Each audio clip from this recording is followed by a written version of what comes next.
TCH viewers அனைவருக்கும் வணக்கம். உடல் இளைப்பு. உடல் இளைப்பு மேற்கொள்ளும் பொழுது நம்ம நிறைய பேர் பார்ப்போம். உடல் இளைக்கணும்னா நிறைய இது இருக்கு. நாங்கள் ஜிம்முக்கு போகணும், ஃபிட்னஸ் சென்டருக்கு போகணும். மாதம் என்ன அப்படின்னு பார்த்தீங்கன்னா ஒரு பல்காக ஒரு அமௌண்ட் இது பண்ணணும், அது முடியாது. அடுத்து உடல் இளைப்புக்கு நிறைய ப்ரோட்டீன் பவுடர்ஸ்லாம் இருக்குது, அது ரேட்டு ரொம்ப ஜாஸ்தியாக இருக்குது. அதை நாங்கள் வாங்கி எடுக்கணும் அப்படின்னா மாதம் எங்களால் செலவு பண்ண முடியாது. இப்படி நிறைய விஷயம் இருக்குது. இந்த காஸ்ட்லியான ஜூஸ், இந்த சப்ளிமெண்ட்ஸ் இதெல்லாம் வாங்கணும் அப்படின்னு. அப்போ உடல் இளைப்பு காஸ்ட்லியாக இல்லாமல் கொஞ்சம் சிம்பிளாக இருக்கணும் அப்படின்னா என்ன பண்ணலாம் அப்படிங்கிறதான் இதில் பார்க்கணும். ஃபஸ்ட்டு நம்மக்கிட்ட ரொம்ப முக்கியமானது சிம்பிளானது என்ன அப்படின்னா மனதிடம் வேண்டும், வைராகியம் வேண்டும். நம்ம உடல் இளைப்புக்குன்னு நம்ம எதிர்நோக்கி இருக்கிறோம், அதை நோக்கி போகிறோன்னா அந்த கோலை அச்சீவ் பண்ணுற வரைக்கும் பின்னாடி திரும்பி பார்க்கக்கூடாது, அக்கம் பக்கத்தில் திரும்பி பார்க்கக்கூடாது. அவங்க பிளேட்டில் அதை சாப்பிட்றாங்க, இவங்க பிளேட்டில் இதை சாப்பிட்றாங்க, இதுனா எனக்கு பிடிக்கும். சீட்டிங் டேஸ்ன்னு சொல்லுவாங்க, ஏமாற்றும் நாட்கள் இருக்கவே இருக்கக்கூடாது. நம்மளே அதை யாரும் நம்மளை கேள்வி கேட்க போகிறதில்ல, இருந்தாலும் இன்றைக்கி ஒரு நாள் இதை சாப்பிட்டுக்கலாம், இதனால ஒரு பிரச்சனையும் இல்லை அப்படின்னு. ஏன்னா நம்ம உடல் இளைப்புக்கு நம்ம ட்ரை பண்ணிகிட்டு இருக்கப்ப நம்ம உடம்பு ஒரு வகையான மெட்டபாலிசமில் போய்கிட்டு இருக்கோம். ஃபஸ்ட்டு இதாகும், அப்புறம் கொஞ்சம் ஸ்டெப் பை ஸ்டெப்பாக நமக்கு குவார்டினேட் பண்ணி நம்ம உடம்பில் இருக்கக்கூடிய அந்த கொழுப்பு, தேவையில்லாத விசரல் கொழுப்பு இருக்குது பார்த்தீங்களா, உடல் உறுப்புகளில் இருக்கக்கூடிய கொழுப்பு, வயிற்றுப்பகுதி, கை கால்களில் தேவையில்லாமல் படிந்திருக்க கொழுப்புகளை குறைக்கக்கூடிய மெக்கானிசம் பண்ணிகிட்ருக்கப்ப திடீர்னு நம்ம ஒரு உணவு எடுத்தோம் அப்படின்னா அது நமக்கு உடம்பையும் கன்ஃபியூஷன் பண்ணும், நமக்கும் ஒரு நாள் அந்த உணவு எடுத்தோம் அப்படின்னா ஒரு ஆசை நமக்கு வரும். அதனால என்ன அப்படின்னா இதை நோக்கி இருக்கும் பொழுது இந்த கடிவாளம் கட்டின குதிரை மாதிரி நம்ம எதிர்நோக்கி போகணும், அது ரொம்ப முக்கியம். அடுத்து எடை குறைப்பின் போது நல்ல ஒன்று புரிஞ்சு வச்சுக்கணும். இப்போ நம்ம எடை குறைப்பின் போது நமக்கு தேவையில்லாத இதெல்லாம் கொழுப்புகள் எல்லாம் வெளியேற்றோம் அப்படின்னா அது டீடாக்சிஃபை ஆகிறப்ப யார் அதிகமாக போராடுறாங்கன்னா வயிறு மற்றதெல்லாம் கிடையாது, கல்லீரல் மற்றும் சிறுநீரகம்.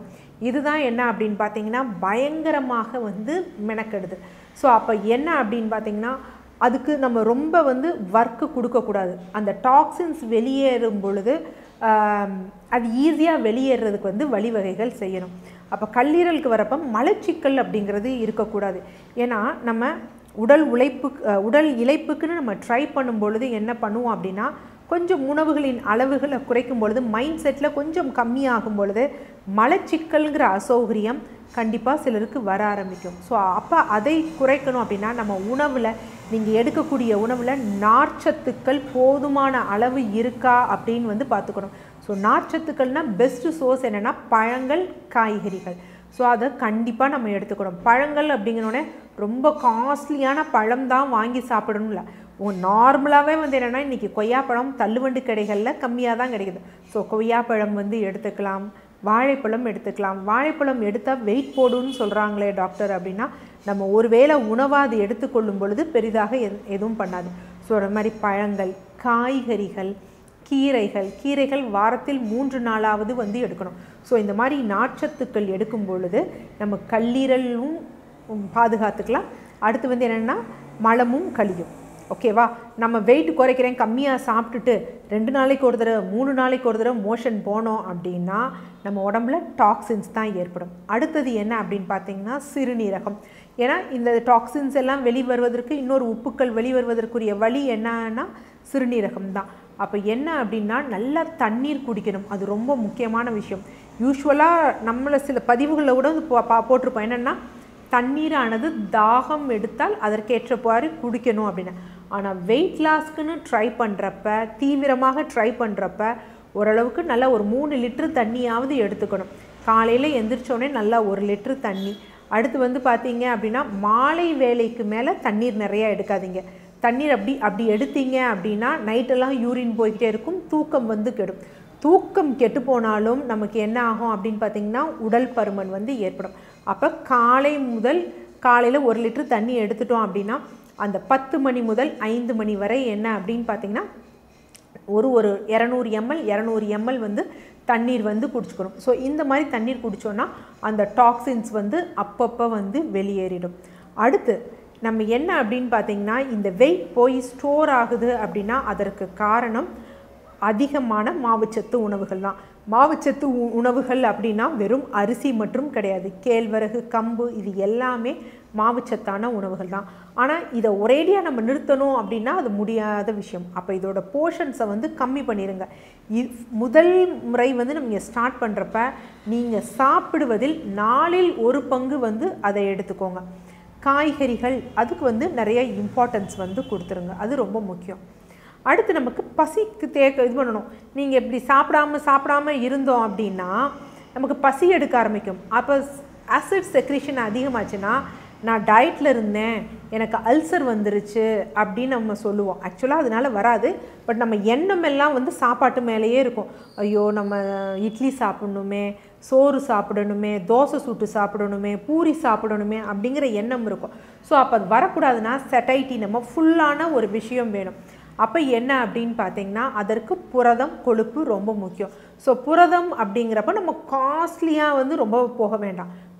முட்டைங்கிறது ரொம்ப பெரிய காஸ்ட்லி கிடையாது. ஒரு முட்டை வந்து சென்னையை பொறுத்த வரைக்கும் 5 ரூபாயிலேருந்து 6 ரூபாய்க்கு நார்மல் முட்டைகள் கிடைக்குது. ஸோ அதில் ஒரு முட்டை நம்ம எடுத்துக்கிட்டோம்னா பெரிய காஸ்ட்லி கிடையாது. ஓரளவுக்கு நமக்கு சாட்டிஸ்ஃபை ஆன மாதிரி இருக்கும். ஸோ முட்டை எடுக்கலாம். இல்லை வேறு என்ன எடுக்கலாம் அப்படின்னு பார்த்தீங்கன்னா சுண்டல் போன்றவை எடுக்கலாம். பட் சுண்டல் வந்து சிம்பிள் ப்ரோட்டீன் வந்து கிடையாது. அது ஒரு காம்ப்ளெக்ஸாக தான் இருக்கும். இருந்தாலும் ஓரளவுக்கு நமக்கு இது பண்ணும். அடுத்து ரொம்ப முக்கியமான விஷயம் நெய் அல்லது வெண்ணெய் வந்து சாப்பிடணும். ஸோ நம்ம யூஸ்வலாக இன்டர்மிட்டன்ட் ஃபாஸ்டிங், அதுக்கப்புறம் லோ கார்ப் நான்வெஜ் டயட் எடுக்கிறவங்க ஒரு சின்ன பீஸ் வெண்ணெய் சாப்பிடுவதில், சால்டட் பட்டர் சாப்பிடுவதில் ஒன்றும் பிரச்சனை கிடையாது.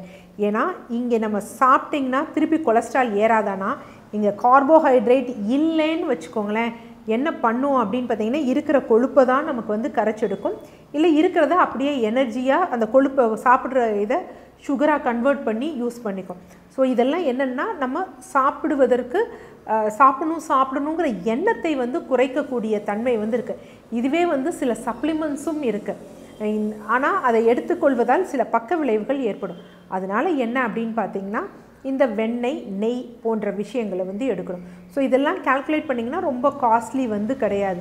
ஸோ எந்த சப்ளிமெண்ட்டும் இல்லாமல் இப்படி ஒரு சிம்பிளான உணவு முறை ஃபாலோ பண்ணோம்னாலே கண்டிப்பாக நமக்கு வந்து என்ன அப்படின்னா ஒரு செலவில்லாத உடல் இளைப்பு இருக்கும். ஆனால் தூக்கம்ங்கிறது ரொம்ப முக்கியம். தூக்கம் சீராக இல்லைன்னு வச்சுக்கோங்களேன், நமக்கு பசிங்கிறது அதிகமாக இருந்து கொண்டே தான் இருக்கும். ஸோ அதை மட்டும் கான்சென்ட்ரேட் பண்ணோம் அப்படின்னா ஆரோக்கியமான உடல் இளைப்பு எல்லோரும் அச்சீவ் பண்ணிடலாம். ஆனால் ஆரோக்கியமான உடல் இளைப்புக்கு ஏதுவாக இருக்கும். நம்மளால் ஜிம்மும் ஃபிட்னஸ் சென்டரும் தான் போகணும்னு அவசியம் இல்லை. டெய்லி என்ன பண்ணுங்கள், ஒரு அரை மணி நேரமோ 1 மணி நேரமோ நடந்துட்டு நம்மளுடைய எல்லா அந்த மூட்டுகள் இருக்குது பார்த்தீங்களா, அதுக்கு எக்ஸசைஸ் மாதிரி ரொட்டேஷன் மாதிரி கொடுத்தாலே போதும். ஒரு பர்ஃபெக்டான நாளாக வந்து அது அமையும். நன்றி.